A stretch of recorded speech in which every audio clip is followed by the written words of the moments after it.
So hello, hi everyone. Welcome to my channel. My name is Nikhil Rawat. So this is day 2. तो कल मैंने क्या करा था तो उसके बारे में मैं अपडेट दे देता हूँ. सो मैं छोटा सा रिकॉल करा देता हूँ. Guys, on this channel we are preparing for RBI grade B 2026.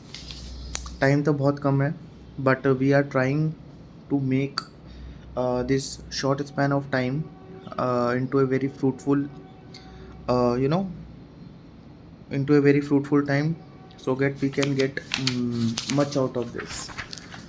तो देखो यार, मैंने अफेयर्स क्लाउड के कल वीकली पीडीएफ्स निकाल लिए थे, और उसके अंदर फिर मैंने फर्स्ट वीक पढ़ा. फर्स्ट वीक मेरा भी पूरा नहीं हुआ है, प्रॉबेबली आज मेरा फर्स्ट वीक कंप्लीट हो जाएगा. और उसके बाद मैं इस चैनल के इस वीडियो के डिस्क्रिप्शन में एक चैनल पिन कर दूंगा. उसके अंदर एक नोट्स है, मतलब कल सुशील सर ने कुछ 100 पॉइंट्स दिए थे, ठीक है. तो उन पॉइंट्स को मैंने पहला वाला पॉइंट्स कवर करा है. जो पहला वाला पॉइंट था वो था एनबीएफसी के रिगार्डिंग एनबीएफसी के रेगुलेशन, ठीक है. एक्सपोजर लिमिट क्या होती है, टाइप्स ऑफ एनबीएफसी क्या होता है. तो मेरे जो दो सोर्सेज थे वो थे, एक तो जो इस साल आरबीआई की जो वो आई थी report, trends and banking in India, जो एनुअल पब्लिकेशन है आरबीआई का, उसमें जो लास्ट वाला जो चैप्टर है ना वो एनबीएफसी का ही है. तो एनबीएफसी से वहाँ से मैंने डेटा लेके और मैंने जो है अपने बेसिक नोट्स बनाए थे. तो मैं थोड़ा आपको ग्लिम्स दे देता हूँ कि मैंने क्या करा था, ठीक है. देखो, एनबीएफसी में मैंने पढ़ा है,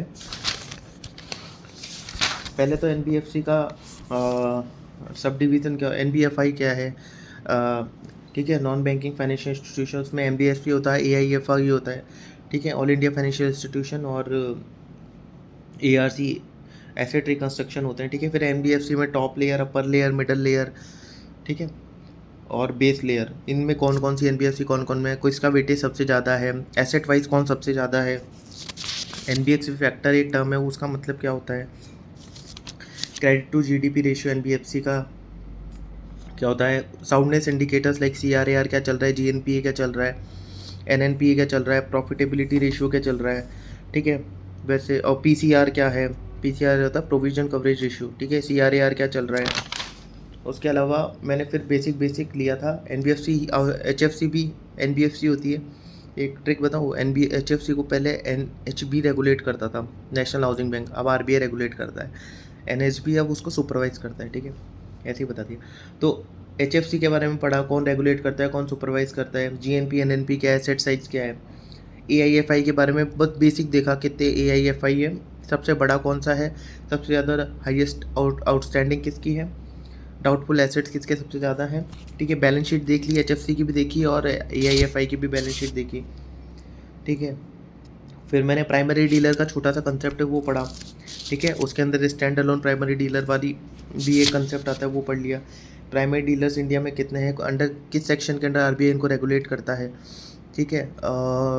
फिर मैंने क्या पढ़ा था, हाँ, प्राइमरी डीलर के बारे में अपन ने पढ़ने का, हाँ, एनबीएफसी का एलिजिबिलिटी अपन ने पढ़ लिया. एनबीएफसी की एलिजिबिलिटी क्या है, मिनिमम नेट ऑन फंड कितने होते हैं, एनओएफ जिसे अपन बोलते हैं, कौन से सेक्शन में अंडर में फॉल करता है, ठीक है.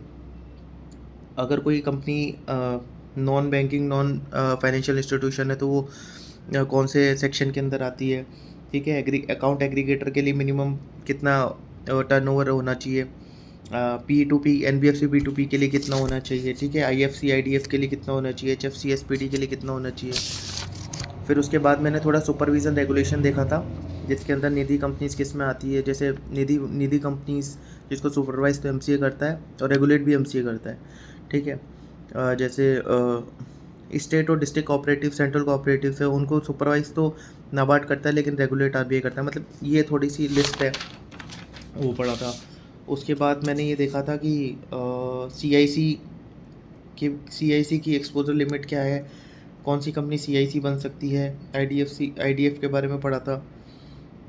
डिपॉजिट टेकिंग एनबीएफसी का मतलब क्या होता है, ठीक है. इसके बाद उसका एलिजिबिलिटी क्राइटेरिया पढ़ा था, जैसे कि आरबीआई आरबीआई के अंदर रजिस्टर होने चाहिए, आपको स्पेशल परमिशन होनी चाहिए, सर्टिफिकेट ऑफ रजिस्ट्रेशन होना चाहिए डिपॉजिट टेकिंग का आरबीआई से, मिनिमम क्रेडिट रेटिंग होनी चाहिए BBB- की, कोई सी भी सेबी रजिस्टर्ड रेटिंग एजेंसी से, ठीक है, मैक्सिमम एनबीएफसी कैन एक्सपेक्ट, हाँ, कितना मैक्सिमम डिपॉजिट एनबीएफसी एक्सेप्ट कर सकती है, like 1.5 into net own funds का 1.5 टाइम्स। तो ये बेसिक बेसिक चीज़ है। 50-50 टेस्ट के बारे में मैंने पढ़ा था कि एनबीएफसी मतलब कम से कम 50% से ज़्यादा फाइनेंशियल एसेट होनी चाहिए, और इनकम 50% से ज़्यादा इनकम फाइनेंशियल एसेट से होनी चाहिए। ठीक है, डिपॉजिट क्या होता है, ठीक है, पब्लिक डिपॉजिट क्या होता है और डिपॉजिट क्या होता है, इनमें क्या फ़र्क होता है, एक छोटा सा जो मैंने चैट जीपीटी से पढ़ा था, तो बहुत अच्छा चैट जीपीटी ने बताया था। एचएफसी का क्राइटेरिया पढ़ लिया था, 60% से ज़्यादा एसेट हाउसिंग फाइनेंस में होनी चाहिए, 50% से ज़्यादा इंडिविजुअल होनी चाहिए।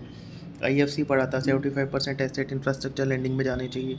सीआईसी के बारे में पढ़ा था, 90% या उससे ज़्यादा एसेट ग्रुप कंपनीज में होनी चाहिए।